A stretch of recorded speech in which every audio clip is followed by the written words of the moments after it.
pleasant day to all, to the viewers and the participants of this conference. By the way, my name is Mr. James Darwin and Lagman from Bulacan City College, and the title of my presentation is Religious Syncretism of Libad Apung Iru and the Kapampangan Pre-Colonial Beliefs. Now, I would like to start my presentation with the image of the bodies of water, especially the image of rivers, and how these bodies of water or rivers gave birth to different cradles of civilization. One of the reasons that we could think of is number one, um, rivers are actually source of drinking water, stable source of the supply of drinking water. Number two is the land or the land air the land that is near the rivers are actually fertile for growing crops.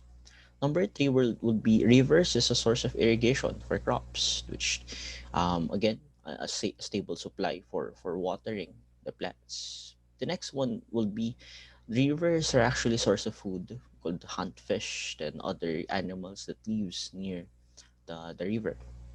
Lastly, people could actually utilize rivers as transportation. Now, as being said, we could now see that there are a lot of things or uses of rivers, especially in the lives of the people. Now, that's why mostly their cultures are also anchored in rivers, especially for Asian people.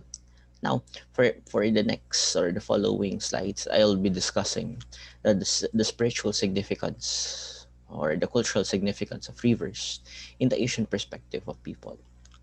The first one is actually rivers as an area or an instrument of offerings and sacrifices for the Asian people. So oftenly, near the rivers, Asian people would do their rituals, especially bathing rituals, purification ceremonies, and oftenly rivers accepts or rivers are instruments of offerings where rivers carry the offerings of the people. Next will be rivers as mothers.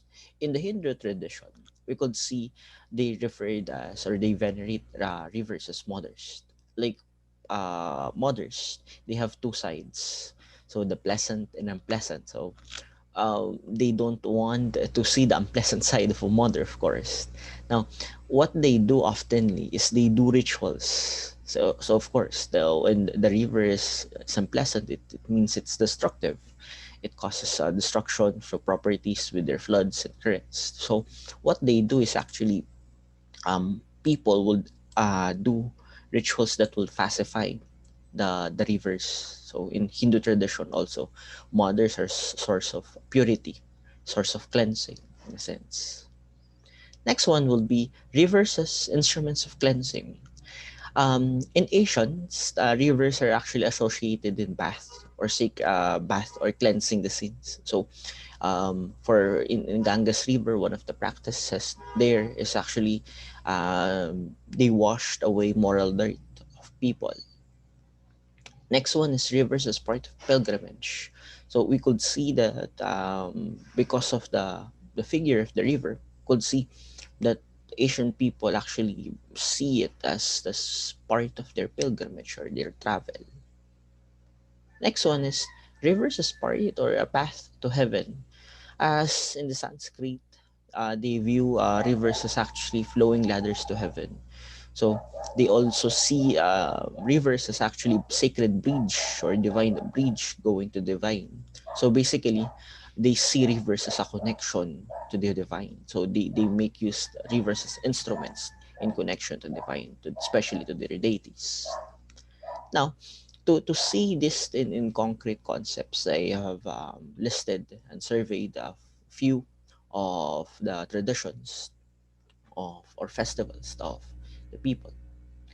The first one is actually in Indonesia, called the Lake Toba Festival, the Festival de Noa Toba, wherein in this it's actually held by the Batak tribe. So oftenly when this is celebrated in the Sumatran province, the Batak people will go back to Sumatra and celebrate this festival.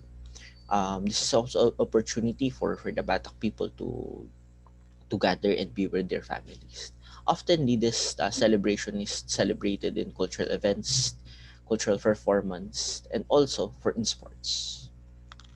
The next one is actually the Loi Krathong of Thailand, wherein Loi Krathong is actually one of the we could say one of the magnificent festivals because of its colorful celebration.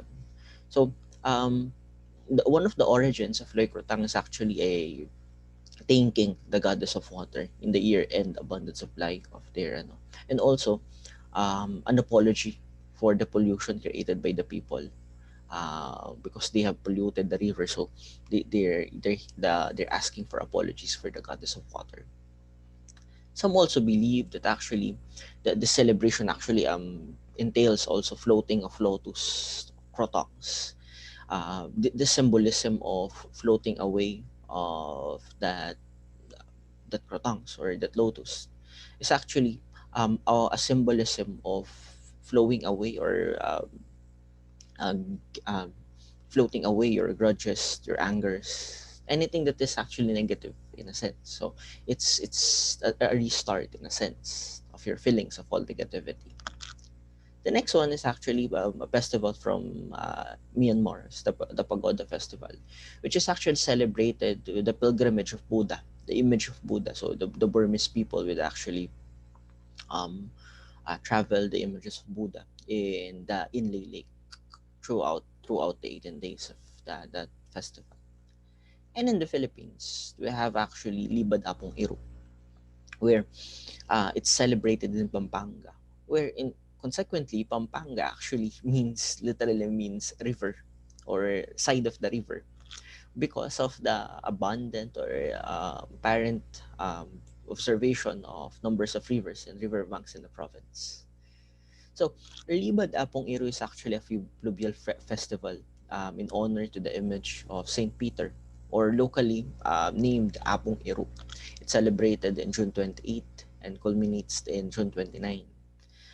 Like the in Myanmar, it's decorated in pagoda. So Libad Apong Iru, in like Buddha in Myanmar, in reference with this the image of Saint Peter is in the pagoda where they create a procession. Of course, the route of this is in Pampanga River, and oftenly devotees will ride colorful boats, riding with the procession. Libad Apong Iru actually means also a travel for the people. So from the Apalit Church, roaming around and uh, going back again and returning home to the Apalit. And next one is actually the pace of the procession is actually with the waves or the flow of the river.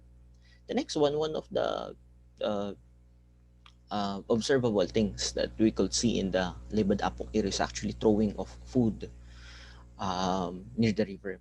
They believe actually that the throwing of food, that there is a superstition that actually Saint Peter disguises himself as an old man. Na, so they need to feed Saint Peter in a sense. And also the devotees would often shout Biba Apong Iru in, of course, in reverence with their patron saint. Now let's see the pre-colonial remnants of this practice of the people. Now oftenly, the time of June is considered as the Bayong Danum or the early flood season of the people in the Pampanga. So, in this sense, in the pre-Hispanic sense, it's considered as the new year of the people. So they celebrate the new water of that. Now, visualizing this, actually, in the early Pampanga, we could see actually, in the early Kapampangan rivers, there are a lot actually of crocodiles, which actually, it's being said that Apong Iru is actually not, is referred actually to those crocodiles, which is referred to also in the context of Apong Ilug, or the river, Apong River. In a sense, the image of the crocodile is seen as the deity that governs and that protects the rivers. So the people would communicate to this deity that protects the rivers, which is Apung Ilu, which of later on referred as Apung Iru. The next one is they when the Spanish saw this practice, so they have Christianized the native practice. So um, they have linked the date. So the near date of the June will be the celebration of Saint Peter, and later on they have Christianized this holiday of the people, and also they have made use of fluvial processions in connection celebration with the mystical connection of the people uh, to the river. Now, we could now see in this graph actually the mystical or the synchronism of the Kapampangan in their pre-colonial beliefs, where we could see that the celebration of the new water, Bayong Danom, which is actually intended in agriculture, is now transcended in the blessing of Apung Iru, the image of the Catholic saint. Next one is throwing of people or to appease the sacrifice of gods. So often they throw food to appease the Apong Ilog. Now they throw food of the devotees to feed Saint Peter, which disguises himself as an old hungry fisherman. Next one we could see that the Apong Iru is actually as a spiritual renewal before then. But right now, it's seen as a pilgrimage of the people.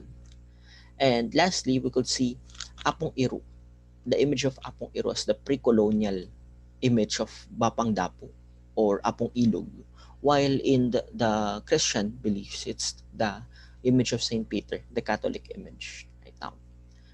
Now, for the synthesis, we could see right now the image of this different or the surveys of these different uh, festivals that there is actually a spiritual symbolism, a way of their celebration, and there is an origin of their actions.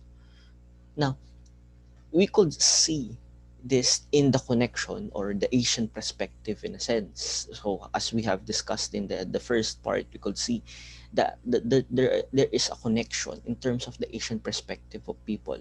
So we could see that there is a commonality in terms of their sacrifices or offerings in the river. We could actually see their preference of um, rivers mothers and rivers as instruments of cleansing, and we could also see their connections of rivers part of their pilgrimage and path going towards to heaven. So in every celebration in every part of these different countries, we could actually see the connection, the spiritual connection, the cultural connection of the people to the rivers. So in conclusion, we could see that in the Kapampangan beliefs, the pre-colonial beliefs of the Kapampangan actually remained as an essential part of their practice. So when I talk about the pre-colonial beliefs of these people, I'm talking about the Asian worldview of the people of the Kapampangan. So even though they have been Christianized, we could see actually that the essential practices, they have just converted it and practice it in the Christian context. Next one, Kapampangan remain faithful to their tradition even though they have Christian traditions or Catholicism had been imposed. So what they have done is that they have just inculturated the the Christian tradition that they have that was introduced to them by missionaries that time. And the last one, this image of water, this image of rivers actually created the identity of people. We could see that these places that I've said is actually geographically separated to each other, but we could see actually there's an image brought out by these people, and which contributes to the worldview of the Asian people, hence also cultivates the spirituality and culture of the people, connecting them as Asians. And that's my presentation. Thank you very much for your time and good day.